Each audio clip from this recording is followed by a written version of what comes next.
केवल मर रहे, जी नहीं रहे। हर दिन, हर घंटे, हर मिनट, हर सेकंड केवल मर रहे। और कितनी अद्भुत अजीब बात है, इसी मरने का नाम जिंदगी है। एक कवि कहते हैं कि चली जा रही है भैया उम्र धीरे धीरे।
चली जा रही है भैया उम्र धीरे धीरे।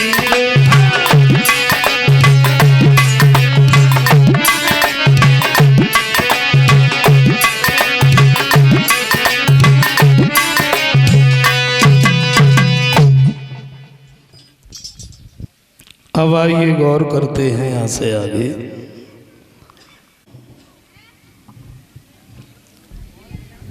उग्रसेन का राज था, पत्नी का नाम था पवन रेखा।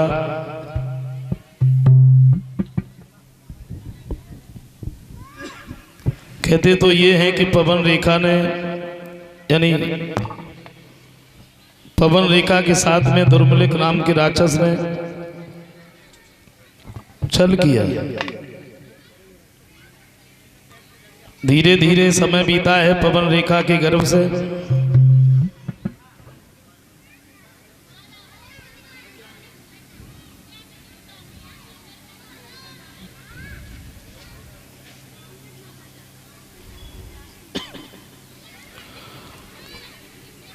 और देखो आंगन में जब सपूत पुत्र पैदा होता है तो सपूत जैसे लक्षण दिखाई पड़ते हैं, कपूत पुत्र होता है तो कपूत जैसे।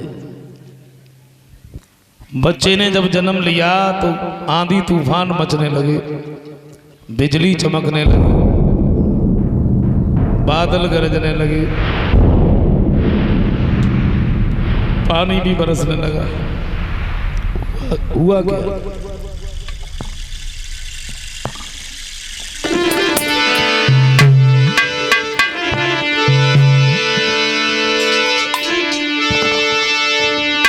बच्चे ने जब जन्म लिया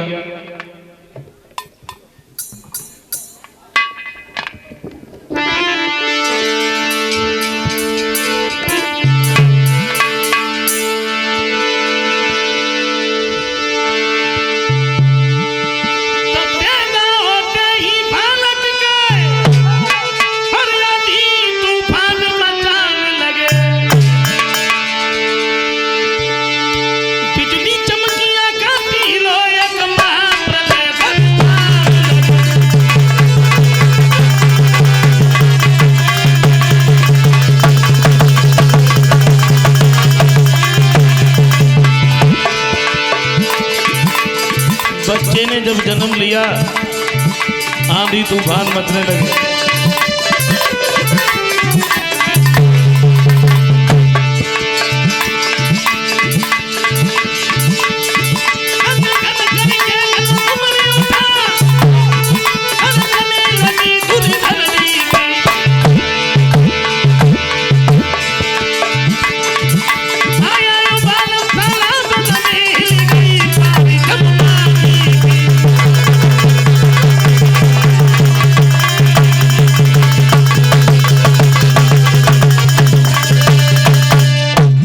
बच्चे ने जब जन्म लिया उग्रसेन ने सोचा ये हमारे घर में कैसा कुलकपूत पुत्र पैदा हो गया।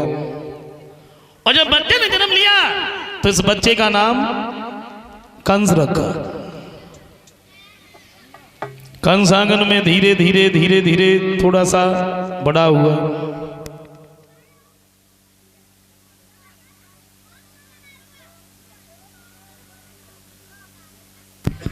बचपन से ही उपद्रव करने लगा। छोटे छोटे बच्चों को ले जाता है खेलने के बहाने से, किसी का हाथ तोड़ देता है, किसी का पैर तोड़ देता है, किसी को कुएं में धकेल देता है, किसी का गला दबा देता है। बड़ा उपद्रव कर रहा है। और कंस उपद्रवों को करता हुआ बड़ा हो गया। जैसे ही बड़ा होता चला गया उपद्रव भी बढ़ते चले गए। उपद्रव कब नहीं हुए। मथुरा के लोग एक दिन उग्रसेन के पास में शिकायत लेके जाते, महाराज अब आप अपने बच्चे को क्यों नहीं समझाते?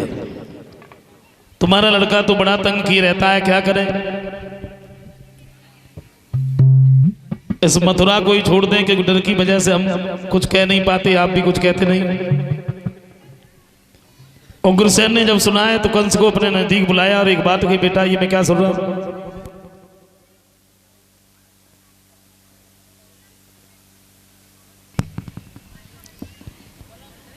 तुम मथुरा के लोगों पर इतना बड़ा अत्याचार करते हो।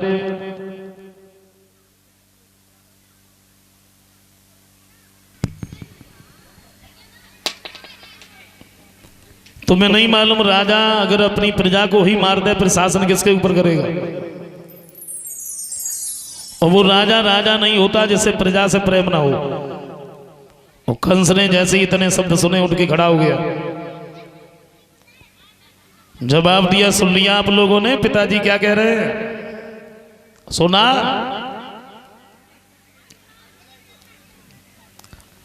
लेकिन सच बात तो यह है कि मैं कुछ नहीं करता।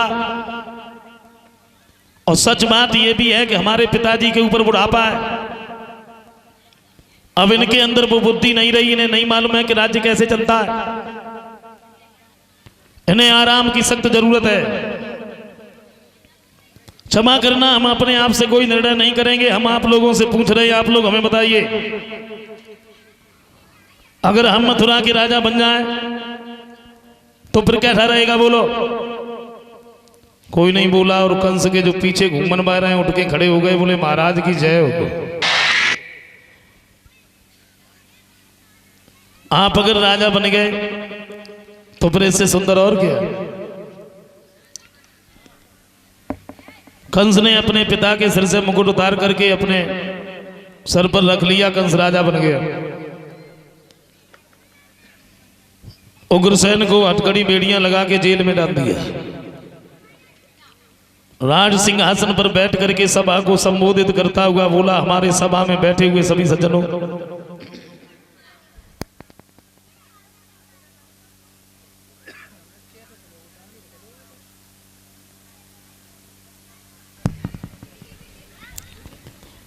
ये आप लोगों की ही देन है, आप लोगों की ही दुआ है, आप लोगों की ही कृपा है जो आज हम आपके सामने इस राजगद्दी पर बैठे हुए हैं। क्षमा करना, मैं राजा हुआ हूं तो अपने लिए नहीं, तुम सबका दुख दूर करने के लिए।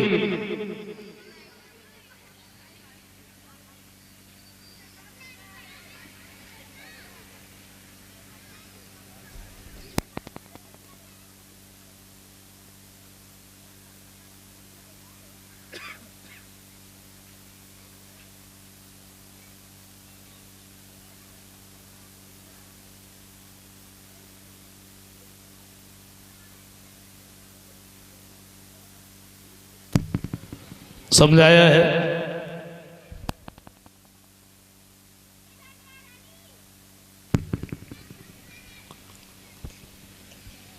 एक बात कही है, हमारे पिता के शासन में जो कानून चलाए जाते थे वो बिल्कुल बंद कर दिए जाएं। अब हम नए राजा हुए तो नए कानून बनाएंगे। हमारे शासन में कोई भी यज्ञ नहीं करेगा। नहीं मालूम पौष्टिक घी को अग्नि में जला देते हो, शरीर को तंदुरुस्त बनाओ, घी को खूब खाओ, जलाओ नहीं। हमारे शासन में कोई भी अपने माता पिता की सेवा नहीं करेगा। ज्यादा बूढ़े हो जाएं पकड़ के कुएं में डाल दो, व्यर्थ में मत खिलाओ।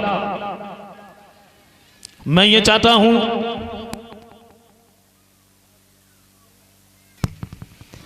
हमारे शासन में कोई भी दुखी न रहे, और मैं किसी को दुखी देखना नहीं चाहता क्योंकि हृदय बड़ा दयालु है।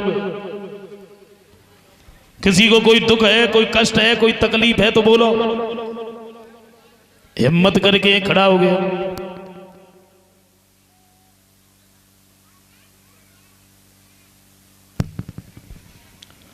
जवाब दिया, महाराज की जय हो।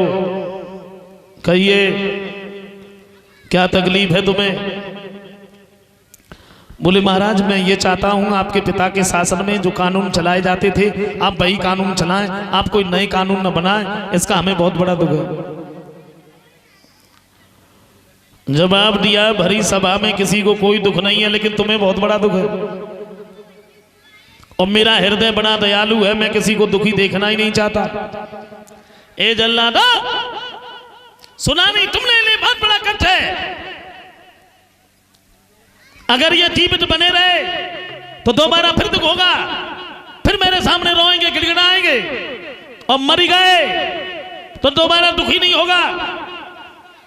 इसलिए ऐसा करो, इन्हें पकड़ करके ले जाओ और फांसी लगा दीजिए, फांसी।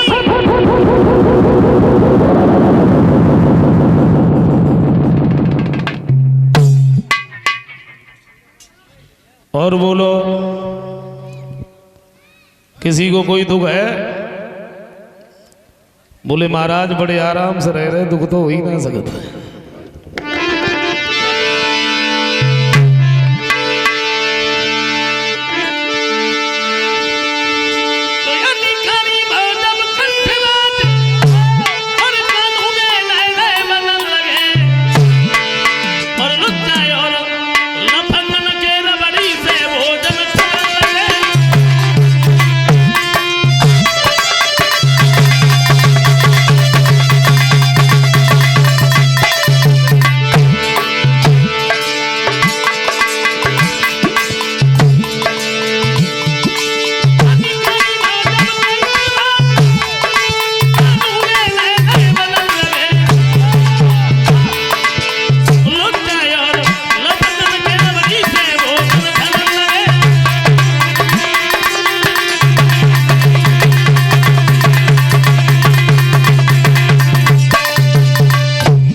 कंस जब राजा हुआ है, डर की वजह से कोई कुछ नहीं कहता। कहेंगे कैसे कहेंगे, तो मारे जाएंगे, बच ही नहीं पाएंगे। एक दिन कंस दरबार में बैठा हुआ था, मंत्री से सलाह मिलाई। जवाब दिया, मंत्री जी महाराज दिखता नहीं है मैं शादी के योग्य हो गया, लेकिन हमारी समझ में ये नहीं आ रहा मैं विवाह करूं तो किसके साथ करूं भाई। मंत्री कहता है महाराज मगर देश के जो राजा है जरासंध,